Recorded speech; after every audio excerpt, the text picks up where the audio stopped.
Clive, my boy! Rutherford informs me that we owe you our thanks. Hadn't intended for you to get involved, but such are the times we live in, huh? I would have done the same for anyone else. You're far too modest, Clive. You'd make a terrible nobleman. But tell me, is the realm truly in as dire a state as Rutherford suggests? From what little I saw, you were right to be worried. I suppose I should have expected the worst. But I was rather hoping the great and good of the realm might have things a little more under control. Alas, it seems that firm leadership is in short supply these days, and without it, the people are bound to lose their way. We must move quickly. But where do we start? True, the challenges that face us are many. But in my estimation, there are two key areas to be addressed before any other. The realm's armies and her larders. As you've seen firsthand, it's every man and woman for themselves out there. Certain cities have banded together to try and maintain some semblance of order, yes, but such cases are few and far between. And yet, the only remedy for the chaos that faces us is unity. A unity that transcends even the borders laid down by our ancestors. In short, if Storm does not stand together, she will fall apart. But how would one even begin to unite the realm? The armies, my boy. As I told you already, we begin by restoring order among the ranks of those sworn to maintain it. Sadly, I doubt I could convince even the lowliest gaggle of privates to dig a latrine together. But I do know someone the High Commanders have been known to listen to on occasion. Field Marshal Eugen Havel. I thought he was retired. He was, until an Akashic army tore through Randalar and killed most of the rank and file. There is no man alive more capable. Literally. And as luck would have it, I've already spoken with him on the matter. Of course you have. And he's agreed to help. On one condition. That he first speaks with you personally. Havel has always been a man of frustratingly rigid principle, and he has certain qualms about clasping arms with, well, with an outlaw. I extolled your many virtues as best I could, of course, but the old goat was adamant that he be allowed to appraise you in person. You don't mind, do you, my boy? Of course not. As long as chaos reigns, we will never build a better world. I'll do whatever it takes. And if the Field Marshal wishes to speak with me in person, then so be it. That's the spirit. I'll leave for Randalar at once. Would you send a Stolas? Of course. Rutherford is already in the Dalmekian capital. I'll have him tell Havel to expect you forthwith. Excellent. Thank you, Uncle. No, thank you, Clive.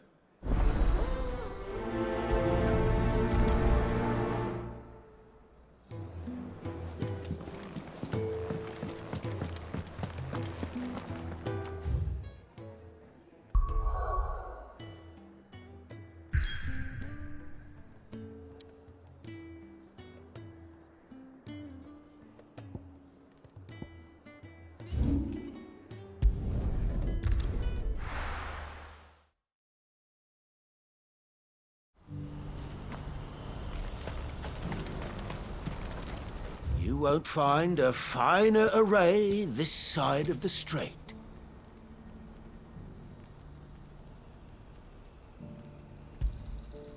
Many thanks. You've a discerning eye.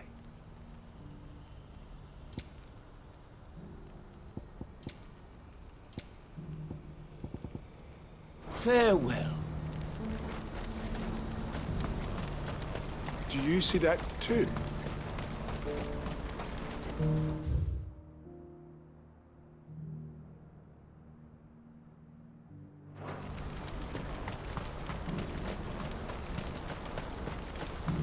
Papa? What is it? Oh, please, just make it stop. I'm scared.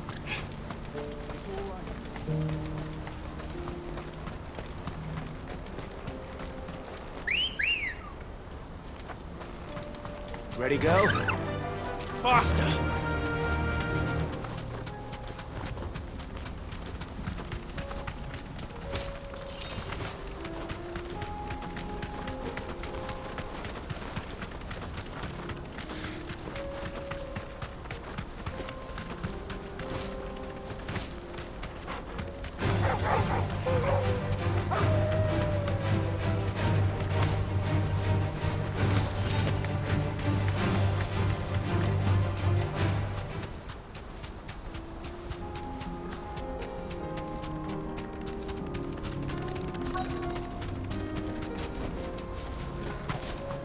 Can't be Rutherford, can it?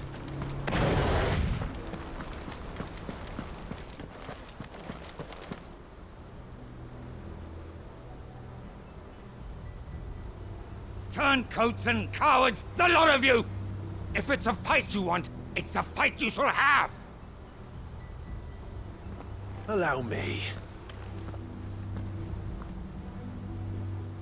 I don't need your... Please, Field Marshal, oblige him. This won't take long. You're right. It won't. Men, finish him.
A little longer than I'd have liked.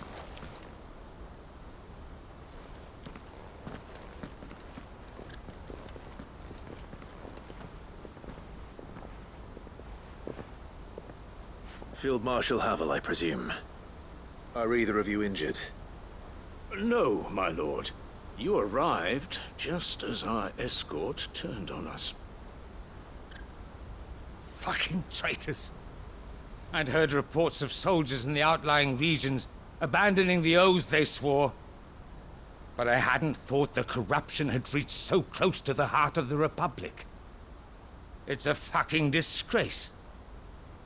Your interfering old bastard of an uncle tried to warn me, of course. My lord Marquis. Or is Sid the Outlaw more to your liking? Call me what you want. It doesn't change who I am, or the urgency of the message I bring. My uncle has a plan to right the realm, and he needs your help to see it through. Before I agree to anything, I'd have you answer one question. What do you stand to gain from all this? I won't deny that I might benefit from further chaos. But I seek a new beginning for all of us. And while the choices I've made may not always have been the right ones, I know I made them for the right reasons. For so long, so many of us have been told how we could live, how we could die, when it should have been our decision all along. Now, we have a chance to put things right.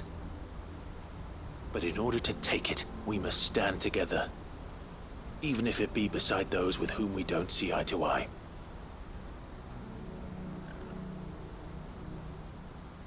Certainly not the words I expected from an outlaw.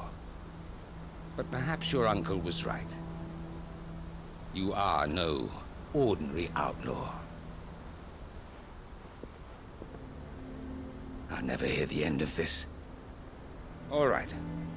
I'll start by ordering my most trusted guard to bring the Dhalmekian fringes under control.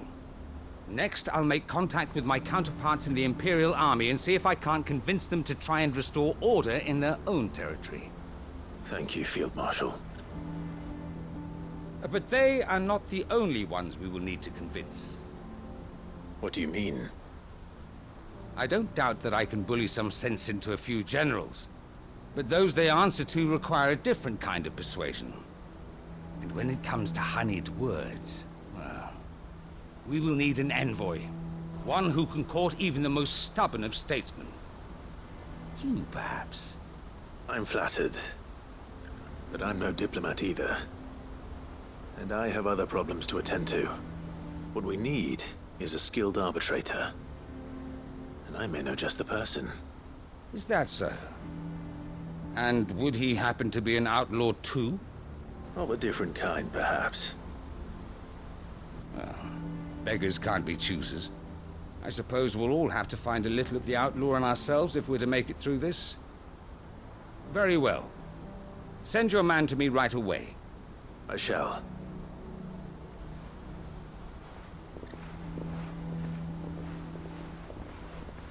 My Lord Marquis, your Lord Uncle bade me escort the Field Marshal to his manor in Port Isolde. And I will see that my associate joins you there. Very good, my lord.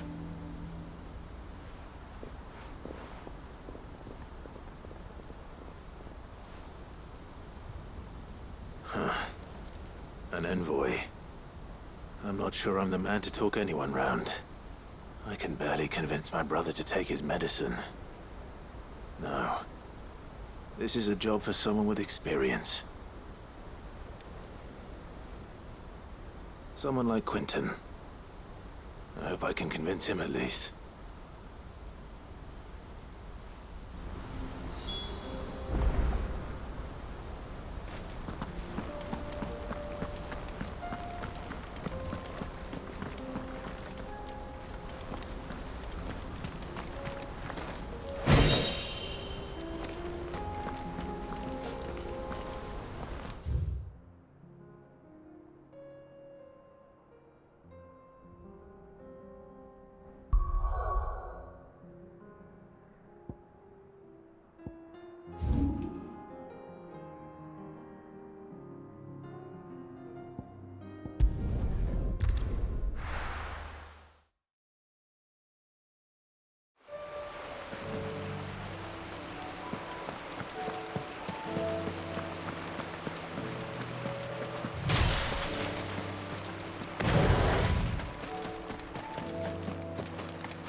Quentin, I have a proposal for you.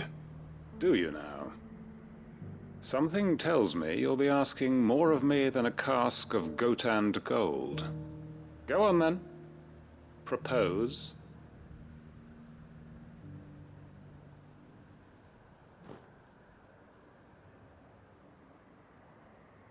You'd have me convince the chiefs and chamberlains of the realm that they should simply swallow their pride and do the one thing that has proved impossible for thousands of years. Was there anything else? Perhaps I can fetch you a meat pie as well. I know it's a lot to ask, but I can think of none better suited to the role. And you'd have me give up what little I have left to do it. I told you, Clive. The people of Lostwing are my family, and I cannot abandon them. You'll have to find someone else. I'm sorry to hear that. So am I. And why might that be? What he's asking. How's it any different to what you've done so far? They want you to speak for those who can't speak for themselves. That's what you do best.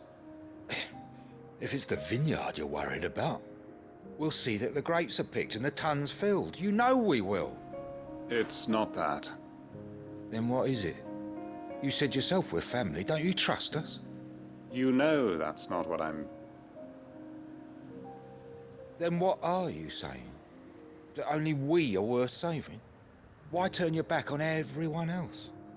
You convinced us we could build new lives for ourselves, and if you can do that, who's to say you couldn't convince the entire realm? A stirring argument. I fear that any rejoinder I make might fall somewhat flat by comparison. So you'll join us? Where do you need me? Field Marshal Havel will want to speak with you in person. He's currently in Port Isolde. I can arrange for a party of Cursebreakers to accompany you there. That would be very much appreciated. I hear the roads are far from safe these days. Hopefully not for long. My uncle will want to know that his plan is taking shape.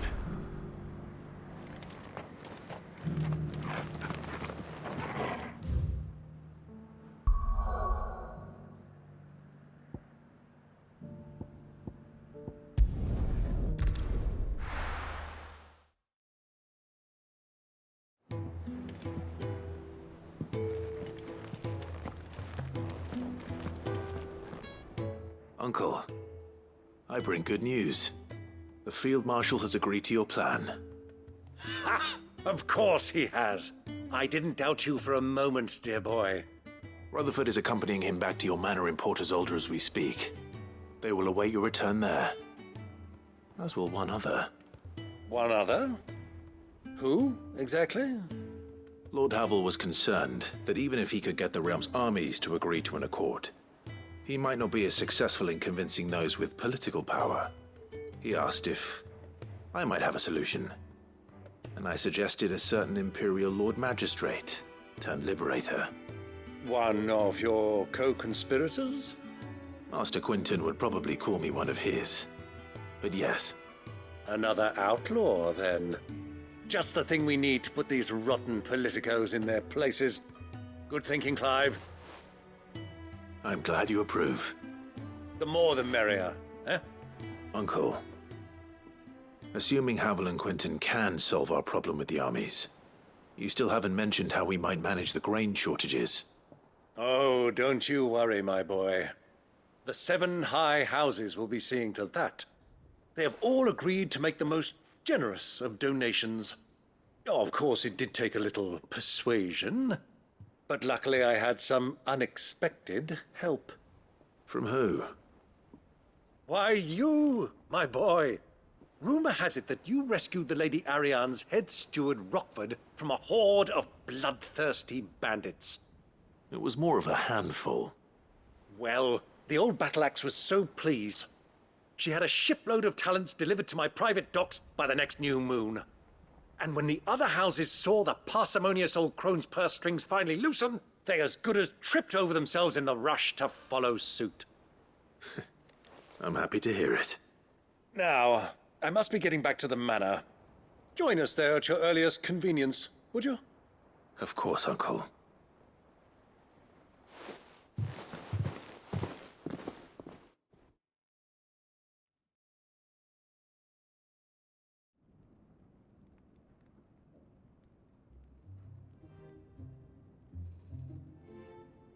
And how, pray tell, will we get that grain to the capital if the roads are still overrun with Akashic? You'll find another bloody road. I only have so many men, and I'm not about to send them headlong into an ether flood. That is, unless you'd have them turn as well. Well, I'd certainly eat less. Says the man with a belly bigger than a band of curls. My soldiers actually need their rations. Without any food to keep them going, they'll be dead even before you've sent them on your fool's errand. If I may, gentlemen, perhaps I might suggest an alternative approach. Though supply routes are indeed disrupted, there is no shortage of ships. Indeed, they bob away in every bay from here to Randalar, awaiting a safe haven. Allow them to make port and fill their bellies full of grain. And once those who crowd the cities are fed, ferry the displaced back to the countryside to work the fallow fields. But I'm sure that you wish to continue your discussion. Forgive the interruption. Two such firm friends as yourselves need no help from the likes of me. Rutherford spoke fondly of the great bond between you. Us? Friends? I can't stand the man!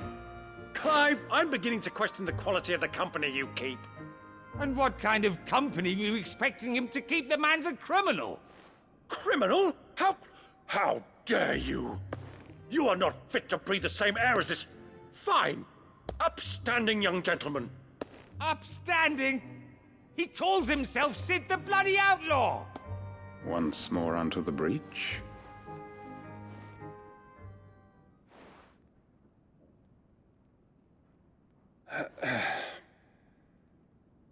Shall we begin again?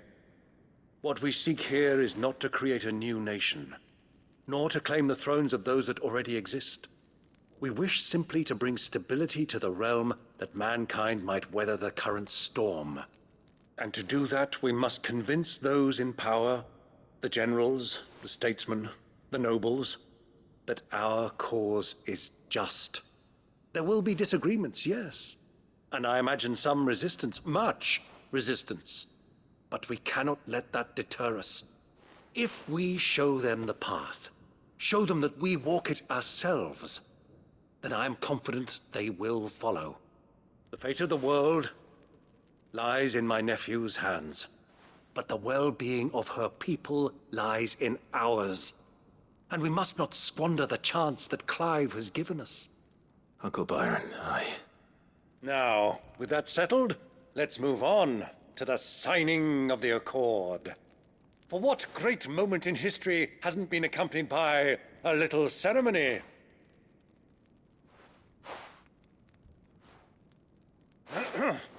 Citizens of Valisthea, I present to you the Triunity. Rutherford, Mike Will.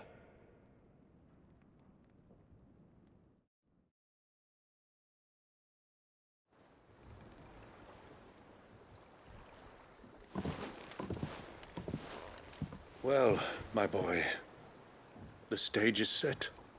that it is. This is the role you were born for. Now I ask only that you trust in the talents of your supporting cast. We shall play our parts to the best of our abilities, that you might have the opportunity to shine. The realm needs its Sir Crandall. And there is no better Crandall than you, Clive.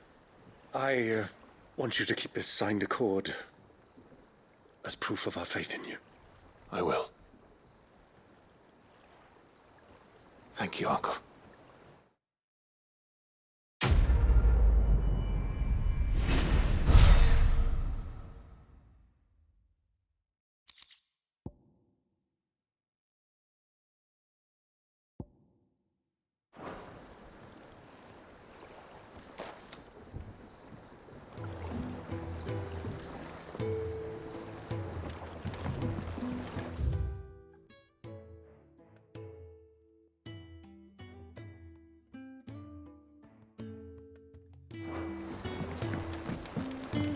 What do you think that thing is? And how the hell is Sid going to deal with that?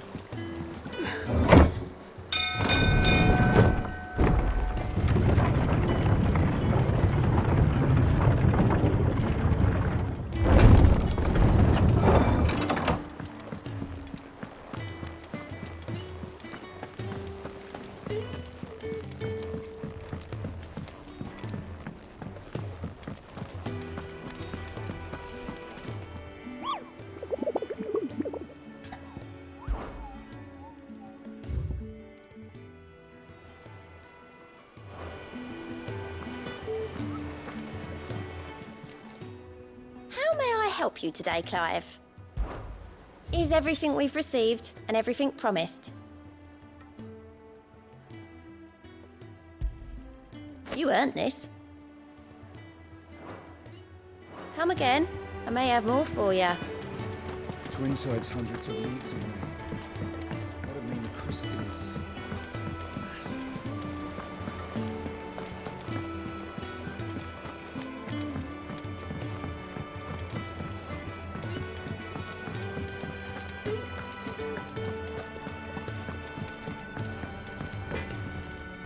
So what do I owe the honor? What do you want?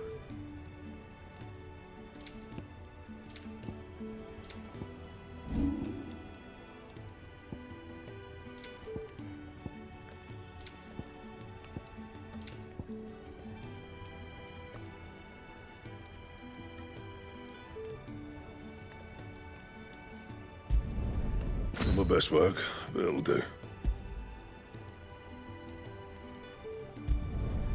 Yeah, that should do you. Anything else?